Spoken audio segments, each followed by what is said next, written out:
नमस्कार दोस्तों, मैं निकेंद्र आपका स्वागत करता हूं आज की एक और नई वीडियो में। आज की वीडियो में हम बात करेंगे BSKG 178 के स्टडी नोट्स के बारे में।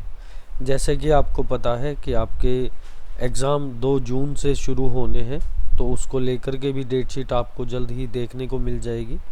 यदि आपको टेंटेटिव डेट शीट की रिक्वायरमेंट है तो आप हमारे चैनल पर देख सकते हैं। आपको हमारे चैनल पर टेंटेटिव डेट शीट देखने को मिल जाएगी। दोस्तों, काफ़ी सारे बच्चों के कमेंट थे कि उन्हें BSKG 178 के बारे में जानकारी चाहिए, तो आज की इस वीडियो में हम कंप्लीट जानकारी आपको प्रोवाइड कराएंगे इसके इम्पोर्टेंट क्वेश्चन को लेकर के। यदि आप इस क्वेश्चन पेपर के अकॉर्डिंग अपनी प्रिपरेशन करते हैं तो हमें उम्मीद है कि आप काफ़ी अच्छे अंक प्राप्त करेंगे अपने सब्जेक्ट में। दोस्तों, यदि आप हमारे चैनल पर नए हैं तो आप हमारे चैनल को सब्सक्राइब करें और बेल आइकन का बटन दबाना ना भूलें, ताकि इग्नू से रिलेटेड सभी जानकारियों की नोटिफिकेशन जल्द से जल्द आप तक पहुंच सके। एक और इम्पोर्टेंट जानकारी मैं आपको देना चाहूँगा। काफ़ी सारे बच्चों के कमेंट आते हैं कि उन्हें स्टडी नोट्स चाहिए, तो यदि आप हमारे चैनल पर विज़िट करते हैं तो आपको यहाँ पर होम, वीडियोज़, शॉर्ट्स और प्लेलिस्ट के ऑप्शन देखने को मिलेंगे। यदि आप प्लेलिस्ट पर क्लिक करते हैं तो आपके सामने कुछ इस तरीके से हमारी प्लेलिस्ट ओपन हो जाएगी, जहां पर आपको BE, VAE, BPSC, BHIC, BSDC 132 और BE DSV 101 के बारे में कंप्लीट स्टडी नोट्स के बारे में जानकारी दी गई है। तो आप इन वीडियोस के थ्रू अपने एग्ज़ाम की प्रिपरेशंस कर सकते हैं। तो आइए दोस्तों, वीडियो को शुरू करते हैं। आज की वीडियो में हम बात करेंगे BSKG 178 के बारे में, जो कि रहेगा भारतीय राजनीति का इतिहास। यह आपका कंप्लीट थ्योरी बेस रहेगा। इस एग्ज़ाम में आप जितना अच्छा लेंथी लिखते हैं, आपको उतने अच्छे मार्क्स अचीव होंगे।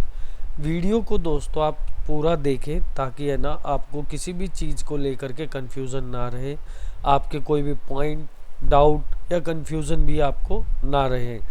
तो इसके बाद भी अगर आपको कोई कन्फ्यूज़न रहती है तो आप हमारे स्क्रीन पर दिए गए नंबर पर कॉन्टैक्ट कर सकते हैं। हमारी टीम द्वारा आपकी संपूर्णतः सहायता की जाएगी। इसमें आपको पहला प्रश्न देखने को मिलता है, जो कि रहेगा प्राचीन भारतीय राजनीतिक चिंतन का विशेषताओं का वर्णन कीजिए।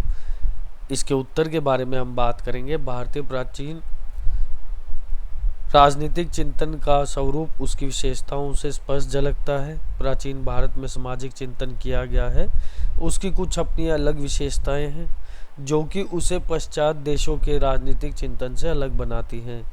यह विशेषताएं उस समय के भारतीय सामाजिक परिस्थितियों, आर्थिक प्रगतियों, राजनीतिक उथल पुथल एवं बौद्धिक विकास के स्तर से प्रभावित हुई थी। हिंदू राजनीतिक विचारों तथा संस्थाओं का विकास अति प्राचीन काल से विविध सामाजिक और धार्मिक परिस्थितियों से प्रभावित रहा है।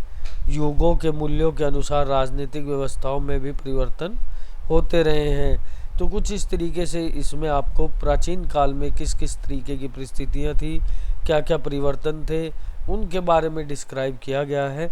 इसके बाद हम बात करेंगे इसके अगले पैराग्राफ की, जो कि रहेगा पश्चात राजनीतिक विद्वान मानते हैं कि राजनीतिक दर्शन का आरंभ यूनान से हुआ। उनका कहना है कि प्राचीन भारत राजनीतिक विचारों से अभिज्ञ था, परंतु उनके ये विचार उनके अज्ञान पर आधारित है। जबकि सत्य तो यह है कि पश्चिम सभ्यता के जन्म से 20 शताब्दियों से पहले भारत में उच्च कोटि की राजनीतिक संस्थाएं विद्यमान हुआ करती थी। साथ ही अत्यंत प्राचीन काल में भारत के राजनीतिक विचारों का विकास हुआ। तो कुछ इस तरीके से जो विचारों का विकास हुआ उसके बारे में हम बात करेंगे, जिसमें पहले डॉक्टर ओम नागपाल के अनुसार हम बात करेंगे, जो कि रहेगा प्लेटो और अरस्तु की शताब्दियों से पहले ही भारत में राजनीतिक शास्त्र पर पर्याप्त लिखा जा चुका था। अरस्तु के समकालीन कौटिल्य के जैसे व्यवहारिक राजनीति का पिता कहा जा सकता है। विचार इस बात के साक्षी हैं कि ज्ञान विज्ञान के क्षेत्र में भारत कभी किसी से पीछे नहीं रहा। प्राचीन भारतीय राजनीतिक चिंतन की निम्नलिखित विशेषताएं हैं। आध्यात्मिक झुकाव की ओर, भारत को एक आध्यात्मिक देश कहा जाता है क्योंकि भारत का झुकाव प्रारंभ से ही अध्यात्म की ओर रहा है। यहाँ के लोगों ने आत्मा तथा परमात्मा जैसे भौतिक तत्वों पर जिस गहराई के साथ विचार किया है, उसका उदाहरण विश्व के किसी भी देश में प्राप्त नहीं होता। यही कारण है कि भारत संसार का आध्यात्मिक गुरु कहा जाता है। यहाँ जीवन के प्रत्येक पहलू पर जो विचार किया गया है, उसमें दृष्टिकोण हमेशा से ही आध्यात्मिक रहा है। लेकिन इसका अर्थ यह नहीं है कि भारतीय राजनीतिक विचारकों ने जीवन की वास्तविकताओं के संबंध में कोई विचार नहीं किया है अथवा तिरस्कार की दृष्टि से देखा है। वास्तविक जीवन के प्रति उनमें पर्याप्त आकर्षण था, तथापि उनके मूल्य उद्देश्य आत्मा का विकास था। इस उद्देश्य की पूर्ति के लिए उन्होंने अपने समस्त संस्थाओं को, यहाँ तक कि जीवन को भी इसका आधार बनाया है। तो कुछ इस तरीके से आपको इसमें पहला पॉइंट आध्यात्मिकता की ओर झुकाव देखने को मिलेगा। जैसा कि आपने विभिन्न स्रोतों से भी सुना होगा कि भारत को अध्यात्म का गुरु कहा जाता है। इस बात में कोई संशय नहीं है कि भारत में अध्यात्म को लेकर काफ़ी ज़्यादा ध्यान दिया जाता है और पुराने समय में भी दिया गया है। इसके बाद हम बात करेंगे इसके दूसरे प्रश्न को लेकर के, जो कि पॉइंट को लेकर के, जो कि रहेगा राजा सर्वप्रिय नहीं है। इसके उत्तर के बारे में हम बात करेंगे, जो कि रहेगा प्राचीन भारतीय राजनीति चिंतन में राजा के संबंध में विस्तार से विचार किया गया है। प्राचीन भारतीय राजशास्त्र में राजा के पद को अत्यधिक ऊंचा स्थान प्रदान किया गया है। प्राय सभी लेखकों ने राजपद को देवी माना है और राजा में देवी गुणों का समावेश किया है, लेकिन राजा सर्वप्रिय नहीं हुआ करता था। सभी विचारकों और स्मृतियों ने राजा उत्पत्ति, शक्ति, दायित्व और उसकी स्थिति के संबंध में विचार किया है। राजा को राजज्ञा मानने के संबंध में विचार किया गया है। राजज्ञा का औचित्य और किसी सीमा तक प्रजा को राजज्ञा माननी चाहिए तथा कब राजआज्ञा को स्वीकार करने से मना करना चाहिए, इन सभी प्रश्नों पर विचार किया गया है। तो इसमें बेसिकली आपको बताया गया है कि राजा को भगवान का दर्जा कभी भी नहीं दिया गया, लेकिन राजा को देव गुणों जैसा, जिसमें देवों जैसे गुण हो, वैसा माना गया है, परंतु उसे भगवान नहीं माना गया है। दूसरा, इसमें यह क्लियर कर दिया गया है कि जो प्रजा है उसे राजा की आज्ञा को कब मानना है और कब नहीं मानना है, इसके बारे में भी उन्हें बताया गया है। तो बेसिकली इसमें बताया गया है जो राजा का स्थान है वो बहुत महत्वपूर्ण होता है, परंतु वह सर्वप्रिय यानी भगवान जितना नहीं माना गया है। तो राजा, इसके बाद हम बात करेंगे राजा को अत्यधिक ऊंचा स्थान देते हुए निरंकुशता की स्थिति प्रदान नहीं की गई है। राजा पर प्रमुख रूप से धर्म का प्रतिबंध होता है और वह मंत्रिपरिषद की सलाह लेने के लिए ही बाध्य था। तो इस तरीके से राजा सर्वप्रिय नहीं है, इसके बारे में आपको देखने को मिलेगा। इसके बाद हम बात करेंगे राजनीति एवं धर्म का समन्वय। भारतीय परंपरा में धर्म तथा राजनीति का पारस्परिक संबंध समय समय पर बदलता रहा है।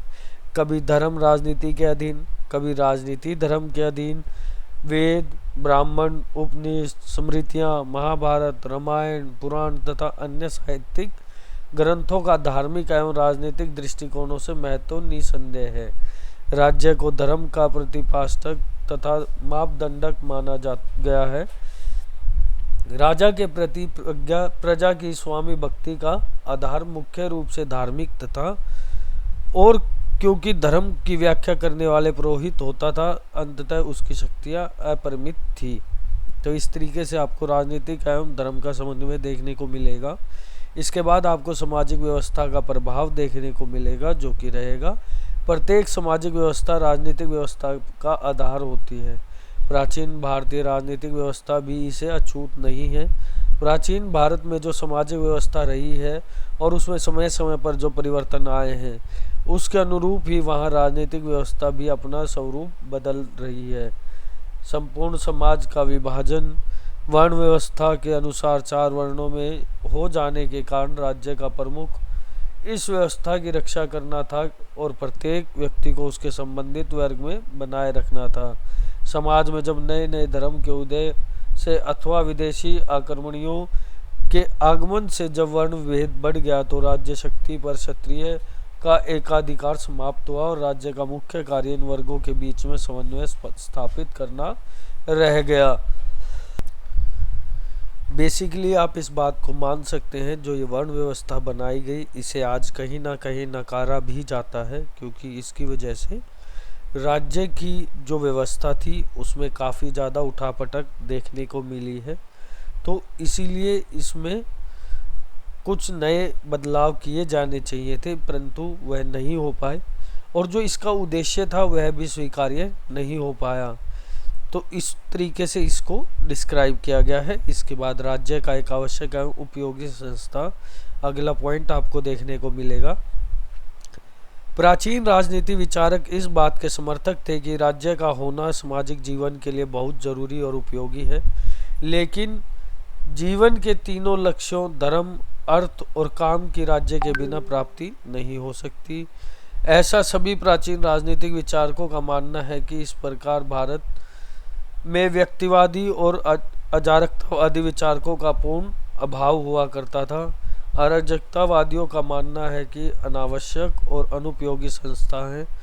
व्यक्तिवादी इस राज्य को आवश्यक बुराई मानते हैं। इसके विपरीत प्राचीन भारतीय राजनीति का विस्तृत कार्यक्षेत्र मानते थे।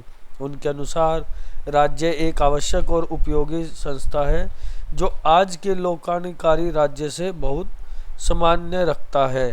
तो इस तरीके से आपको राज्य एक आवश्यक एवं उपयोगी संस्था है के बारे में यहाँ पर देखने को मिलेगा। इसके बाद इसमें आपको देखने को मिलेगा राज्य के कर्तव्यों का विशद वर्णन।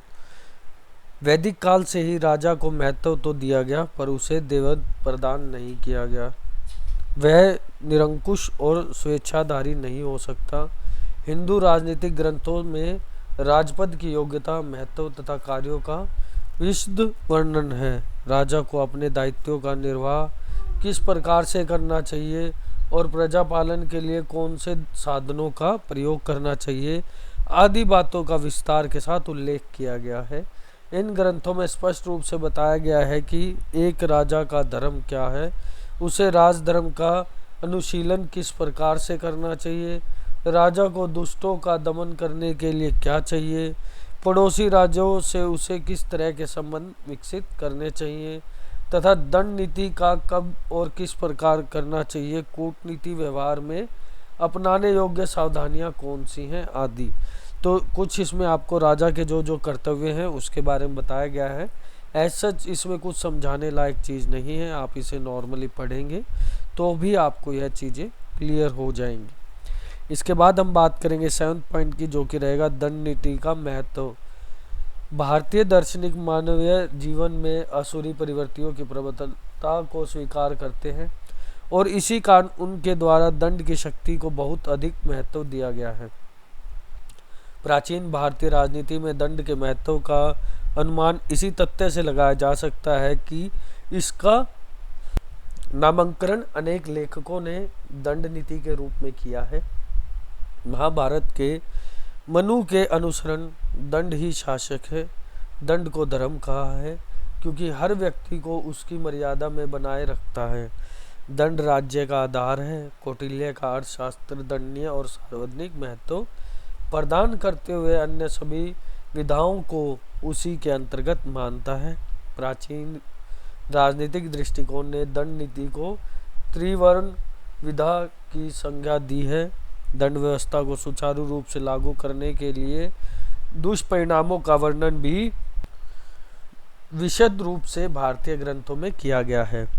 कौटिल्य के मतानुसार दंड का न्यायोचित रूप से प्रयोग करना आवश्यक है। यदि ऐसा नहीं किया गया तो राज्य में अव्यवस्था तथा अराजकता फैल जाएगी।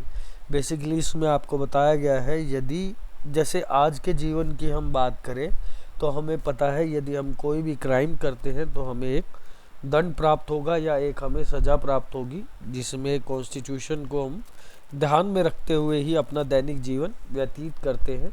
उसी प्रकार से इसमें दंड व्यवस्था के बारे में समझाया गया है। साथ साथ कौटिल्य का मानना है कि अगर आप दंड व्यवस्था को जो उपयोग हम कर रहे हैं तो उसको अगर हम ध्यान में रखते हुए करेंगे तो ही वह लाभदायक होगा, अन्यथा वह राज्य में अराजकता फैलने का काम करेगा। तो इस तरीके से इसमें दंड नीति के महत्व के बारे में आपको देखने को मिलेगा। इसके बाद आपको देखने को मिला धर्म सर्वप्रिय।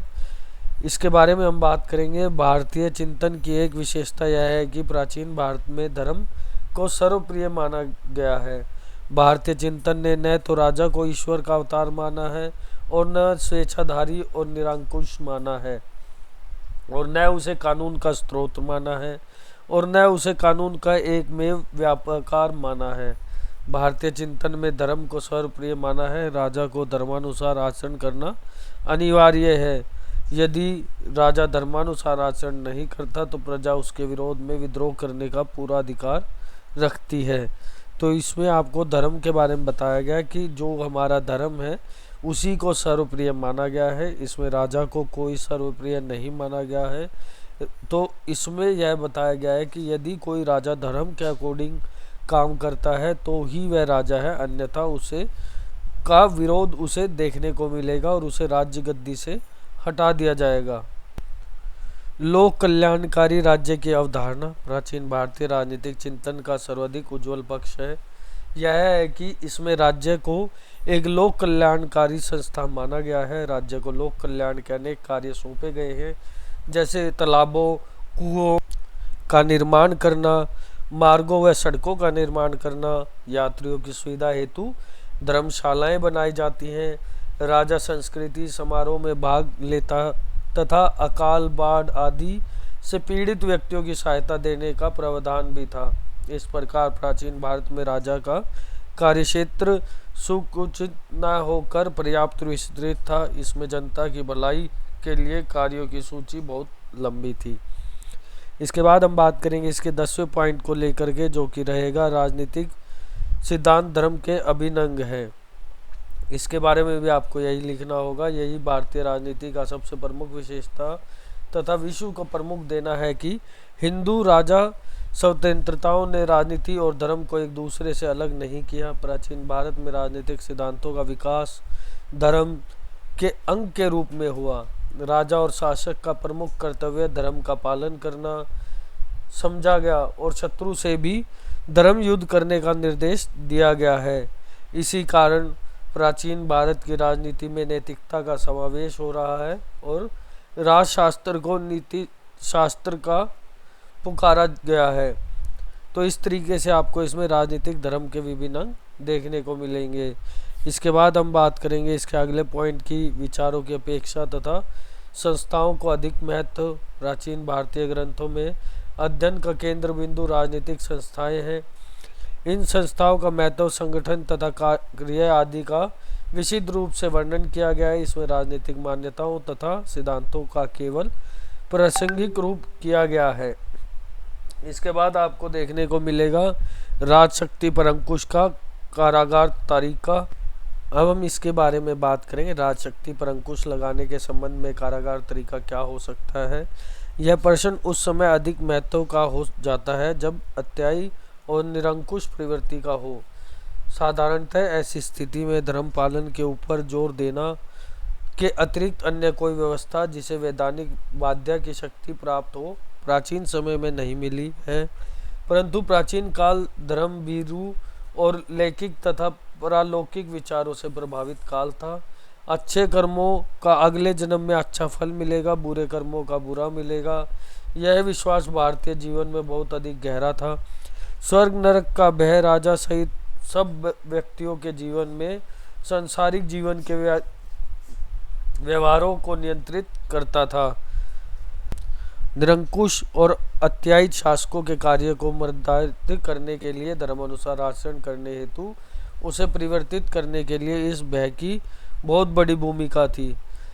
तो इसमें भी आपको जैसे समझ पा रहे होंगे कि इसमें जो मेन चीज़ है वह यही बताई गई है कि पहले के टाइम में लोगों को इस बात से डरा के रखा जाता था कि जो इस जीवन में बुरे कर्म करेगा उसे अगले जन्म में इसका फल मिलेगा, जो अच्छे कर्म करेगा उसे अच्छा फल मिलेगा, और स्वर्ग नरक जैसे डर को भी लोगों में बनाए रखा जाता था। इसके बाद आपको प्रजा को विद्रोह का अधिकार, जैसे कि हमने अपने पिछले पॉइंटों में बात किया है, यदि राजा कानून व्यवस्था का पालन नहीं करता या धर्म के का पालन नहीं करता या अपने जो भी उसके रूल रेगुलेशन है उसके अकॉर्डिंग नहीं चलता तो प्रजा को विद्रोह करने का अधिकार है, जैसे कि हमने आपको पुरानी हेडिंग में बताया था। तो इसमें बताया गया है हिंदू धर्म ग्रंथों में प्रजा को अधिकार दिया गया है कि वह अत्यायी राजा से छुटकारा पाने के लिए राजा को यह चेतावनी दे कि वह या तो अपना व्यवहार बदल ले, यदि वह अपना व्यवहार नहीं बदलता तो उसे राज्य से बाहर चले जाने की चेतावनी भी दे। सहज विचार तो यह है कि ऐसा करने से राजा संभल जाएगा और उसके आचरण में सकारात्मक बदलाव आएगा, पर यदि चेतावनी के बाद भी राजा आचरण नहीं बदलता तो शुक्र नीति में कहा गया है कि यदि राजा इतने पर बिना सुधरे तो उसे गद्दी से उतार देना चाहिए और राज परिवार के किसी योग्य व्यक्ति को राजा की गद्दी पर बिठा देना चाहिए। तो इस तरीके से इसमें आपको पहला प्रश्न देखने को मिलेगा जो कि 20 अंक का रहेगा। इसे आप जितने अच्छे से और जितना लेंथी लिखते हैं आपको उतने अच्छे मार्क्स प्राप्त होंगे। अब हम बात करेंगे इसके दूसरे प्रश्न को लेकर के, प्राचीन भारतीय राजनीतिक विचार के स्रोत का वर्णन कीजिए। अब हम बात करेंगे इसके उत्तर के बारे में जो कि रहेगा, वास्तव में किसी विशेष पुस्तक या साहित्य के टुकड़े को प्राप्त करना बहुत कठिन है जो प्राचीन भारतीय राजनीतिक विचार के विभिन्न स्रोतों का वर्णन करता है जो पूरे भारत में बिखरे हुए। हालांकि कुछ समर्पित विद्वानों ने विषय को बेहतर समझने के लिए सभी बिखरी हुई जानकारी को इकट्ठा करने और उन्हें व्यापक तरीके से व्यवस्थित करने का प्रयास किया है। विषय की उचित समझ में एक और कठिनाई कुछ शब्दों और अवधारणाओं का उपयोग है। इन कठिनाइयों के बावजूद यह स्वीकार कर पाना महत्वपूर्ण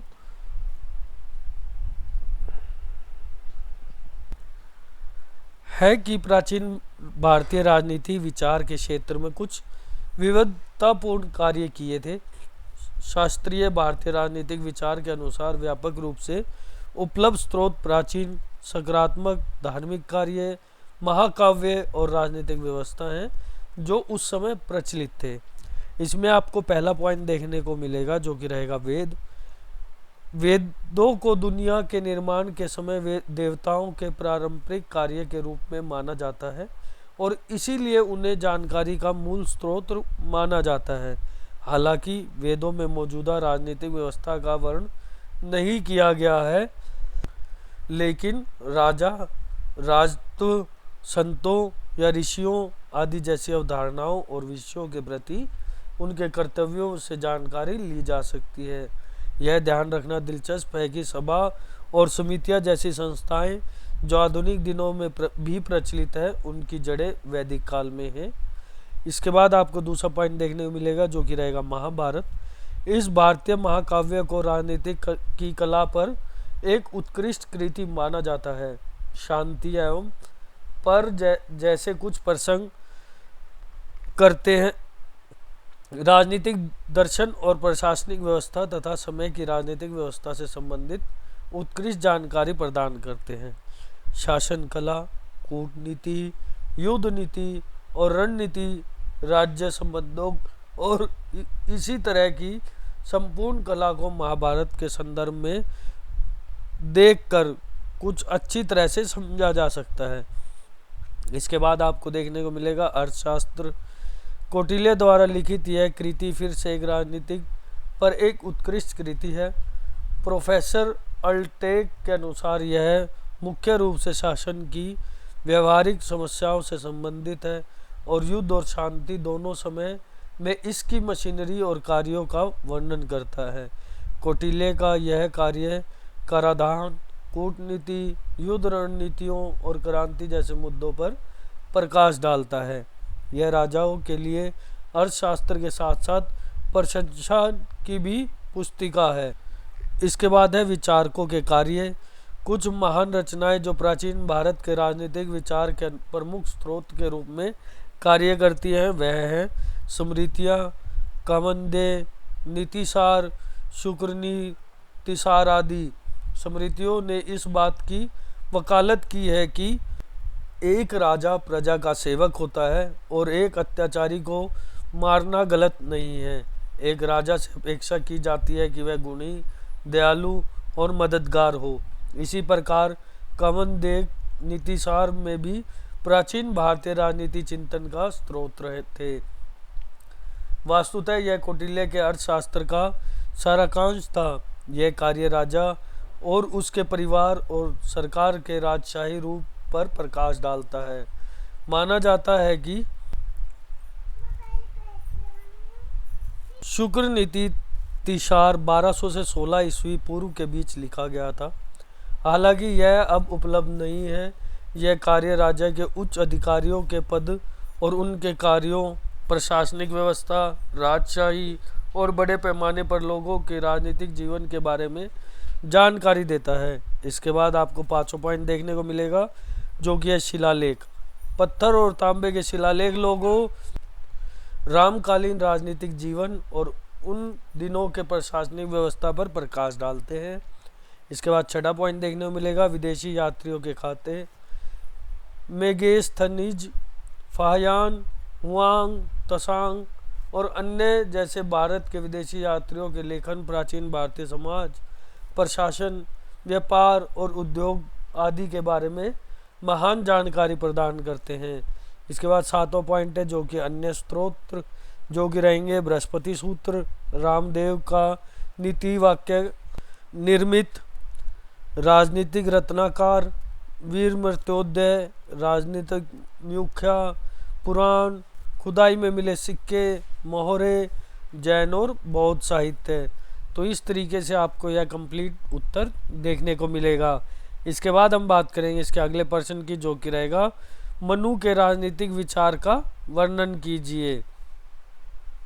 अब हम बात करेंगे इसके उत्तर के बारे में। भारतीय राजनीतिक चिंतन में मनु का महत्वपूर्ण योगदान है। उन्होंने राजनीतिक चिंतन की व्यवस्थित व्यवस्था प्रस्तुत की है। मनु का सबसे बड़ा योगदान यह है कि वे प्रथम विचारक थे, जिन्होंने अराजक समाज का अंत कर उसके स्थान पर राजा की स्थापना की तथा उसके आधार प्रदान किया। मनु ने राज्य की उत्पत्ति के देवीय सिद्धांत की स्थापना की तथा राजा को अपरिमित अधिकार नहीं दिए। मनु का राजा धर्म और सदाचार के नियमों के अधीन है। वह राजा में मनमानी नहीं कर सकता। मनु का राजनीतिक चिंतन उसके समाज दर्शन का एक भाग है। मनु व्यक्ति को केवल राजनीतिक पात्र नहीं मानते, वे व्यक्ति को समरूप के रूप में देखते हैं। राजनीतिक उनके चिंतन का एक भाग है। उन्होंने मानव मात्र के कार्यों पर जोर दिया तथा प्रत्येक व्यक्ति के स्वधर्म का पालन का समर्थन किया।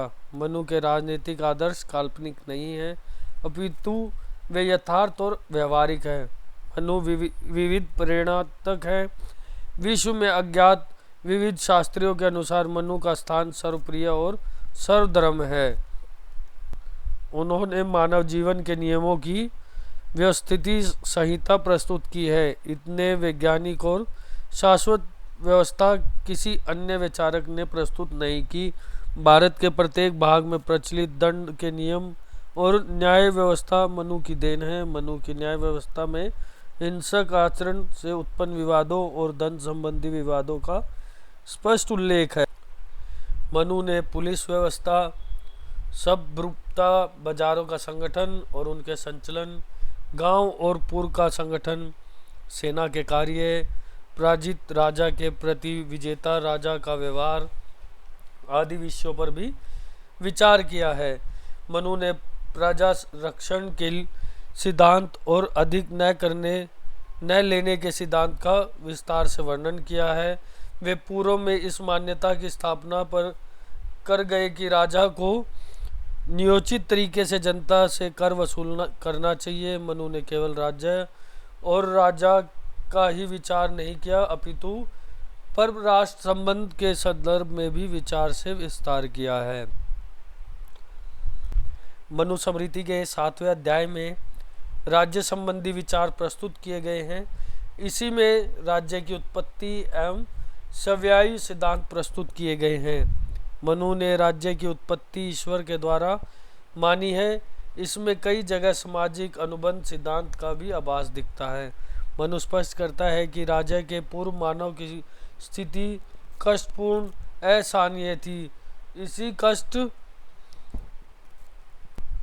कष्टपूर्ण, असहनीय थी। इस कष्ट के निवारण के लिए ईश्वर, इंद्र, वायु, सूर्य, अग्नि, वरुण, चंद्रमा, कुबेर, यम आदि ने सारभूत अंश से राजा का निर्माण किया। इन 8 उत्कृष्ट तत्वों से मिलकर राजा ने न केवल मानव दुखों को दूर किया वरन उनके कल्याण को सुनिश्चित किया। इन 8 तत्वों से बना राजा विश्व रक्षक, पोषक, समृद्धिकारक होता है। निश्चित रूप से मनु राजा की उत्पत्ति के दैवीय सिद्धांत का पोषक है, परंतु उसके इस सिद्धांत ने सामाजिक समझौते के सिद्धांत की झलक भी दिखती है। राजा सर्वोच्च है, वह ही सभी के कल्याण का माध्यम है। मनु स्मृति में राजा का यह दायित्व है कि वह इस भूमि पर सभी दिशाओं में शांति और व्यवस्था कायम रखे। मनु ने राजा को अनेक राजाओं के सर्वभूत अंश से निर्मित किया है। राजा ईश्वर से उत्पन्न है, अतः अपमान नहीं हो सकता। राज से द्वेष करने का अर्थ है कि स्वयं को विनाश की ओर ले जाना। मनु स्मृति में तो यहाँ तक लिखा है कि राजा में अनेक देवता प्रवेश करते हैं, अंततः स्वयं एक देवता बन जाता है। इसके बाद आपको इसमें देखने को मिलेगा मनु स्मृति के अनुसार इसके बारे में भी आपको लिखना रहेगा, जो कि रहेगा ऐसा राजा इंद्र अथवा विद्युत के सामने ऐश्वर्य करता, पावन के समान सबके परवान, प्रिय तथा हृदय की बात जानने वाला, यम के समान पक्षपाती रहित न्यायाधीश, सूर्य के समान न्याय, धर्म तथा विद्या का प्रकाश, अग्नि के समान दुष्टों का भस्म करने वाला, वरुण के समान दुष्टों के अनेक प्रकार से बांधने वाला, चंद्र के समान श्रेष्ठ पुरुषों का आनंद देने वाला तथा कुबेर के समान कोष भरने वाला होना चाहिए। यह आपको मनु स्मृति के अनुसार देखने को मिलेगा।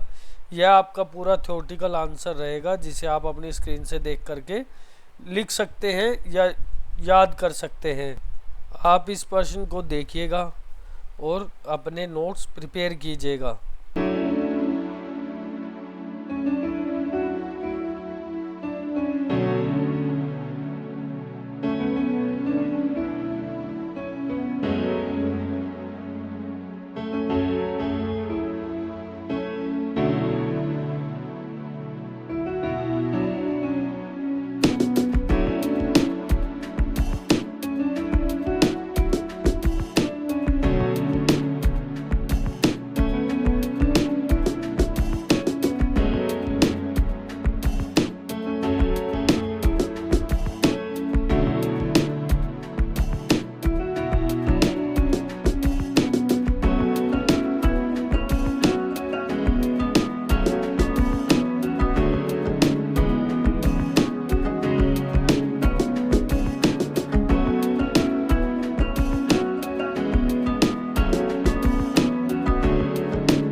तो इस तरीके से आपको इसमें मनु के विचार के बारे में देखने को मिलेगा, जैसे कि आपने इस वीडियो में देखा है।